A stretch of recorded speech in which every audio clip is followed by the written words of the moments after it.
মাছে ভাতে বাঙালি প্রবাদটি হাজার বছর ধরে বাঙালিদের পরিচয় বহন করে আসছে।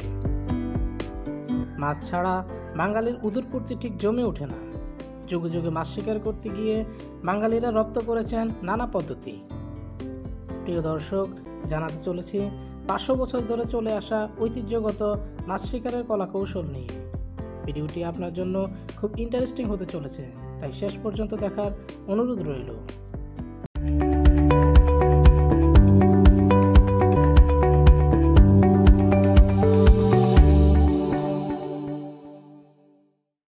মাছ শিকার কারো জন্য শখের হলেও কারো জন্য এটি জীবিকার একমাত্র মাধ্যম। এই জীবিকা অর্জন করতে গিয়ে মানুষ আবিষ্কার করেছে মাছ শিকারের নানা কলা কৌশল। বড়শি, জাল কিংবা পাখি দিয়ে মাছ শিকার যেন একটি শিল্পতে রূপ নিয়েছে। চীনে প্রায় 1300 বছর এবং জাপানে প্রায় 1500 বছর ধরে পাখি দিয়ে মাছ শিকারের পুরনো প্রথা মেনে আসছে। জাপানে ঐতিহ্যবাহী এই পদ্ধতিকে কর্মোরেন্ট ফিশিং বা উইকাই বলা হয়।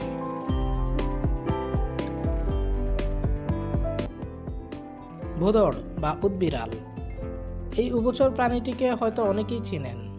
এই প্রাণীটির দ্বারা মাছ শিকার একটি প্রাকৃতিক পদ্ধতি। প্রায় 300 বছর ধরে চলে আসা পদ্ধতিতে বাংলাদেশের দক্ষিণাঞ্চলে, বিশেষ করে সুন্দরবনের নদীগুলো এবং চিত্রা নদীতে মাছ শিকার করা হয়।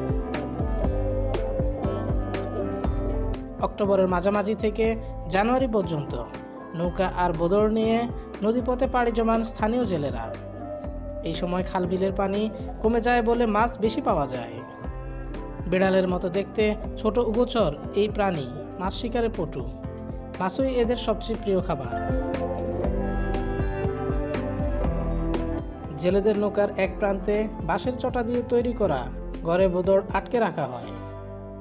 মাছ ধরার জন্য জেলেরা সাধারণত কয়েকটি দলে ভাগ হয়ে যান। প্রতিটি দলে 3 থেকে 5 জন জেলে, একটি জাল এবং কমপক্ষে 3টি ভোঁদড় ব্যবহার করা হয়।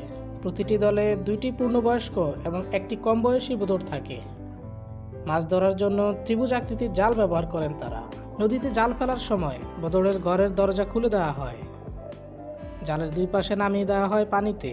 ভোঁদড়ও জালের সঙ্গে নেমে পড়ে পানিতে নেমে ভোঁদড় মাছকে তাড়িয়ে জালের মধ্যে নিয়ে এলে জেলেরা জাল টেনে ডাঙায় উঠান। ভোঁদড় জালে মাছ তাড়ানোর সময় শিকার করে না বা কোনো মাছ খায়ও না। জাল তোলার পর সেখান থেকে তাদের যেই ছোট মাছ খেতে দেওয়া হয় সেগুলোই কেবল খায় তারা।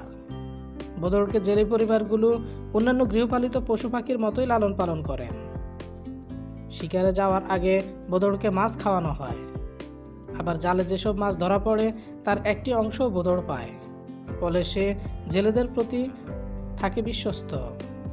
ভোঁদড়ের চামড়া অনেক দামি হওয়ায় প্রাণীটি এখন বিলুপ্তপ্রায় প্রজাতি। এই প্রাণীটিকে বিলুপ্তির হাত থেকে রক্ষা করতে আমাদের এগিয়ে আসা উচিত।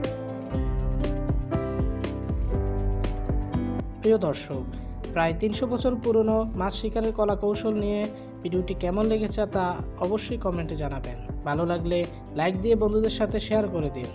আজ বিদায় নিচ্ছি, দেখা হবে নতুন কোনো ভিডিওতে। সে পর্যন্ত ভালো থাকুন, সুস্থ থাকুন।